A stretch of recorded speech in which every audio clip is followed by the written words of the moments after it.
ഞങ്ങളുടെ ഇന്നത്തെ വൈകുന്നേരത്തെ ഭക്ഷണം ചപ്പാത്തി ഉരുളൻ കറി രണ്ട് ചപ്പാത്തി ഭയങ്കരമായിട്ട് ബൗള് പോലെ പൊങ്ങുന്നുണ്ട്, നല്ലോണം വീർത്ത് പൊങ്ങും.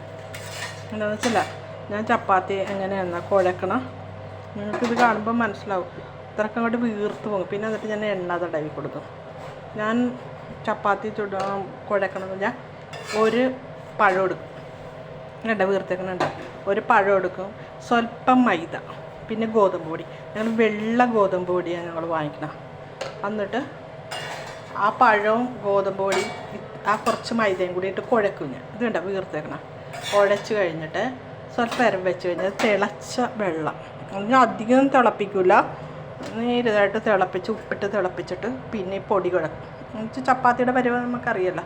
അങ്ങനെ കുഴച്ചെടുത്തിട്ട് ഒരു 10 മിനിറ്റ് റെസ്റ്റ് ചെയ്യാൻ വെക്കും. അത് കഴിഞ്ഞിട്ട് പരത്തി ഉണ്ടാക്കും. നല്ലോണം വീർത്ത് പൊങ്ങി വരും. എൻ്റെ മോന് ഭയങ്കര ഇഷ്ടമാണ് ചപ്പാത്തി. അപ്പോൾ അവന് എപ്പോഴും ചോദിക്കും, അമ്മ എങ്ങനെ ഇത്രയും സോഫ്റ്റായിട്ട് അമ്മ എങ്ങനെ ഉണ്ടാക്കും ചോദിക്കും.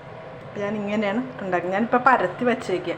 പരത്തി വെച്ചിട്ട് എന്താ വെച്ചാൽ ഉടനെ അങ്ങോട്ട് പരത്തി അങ്ങോട്ട് ഇട്ട് അത് ശരിയാവില്ല, അപ്പോൾ അത് കരിയും. അതുകൊണ്ടിട്ട് ഞാനിങ്ങനെ പരത്തി വെച്ചിട്ടേ ഉണ്ടാക്കാൻ തുടങ്ങുള്ളൂ.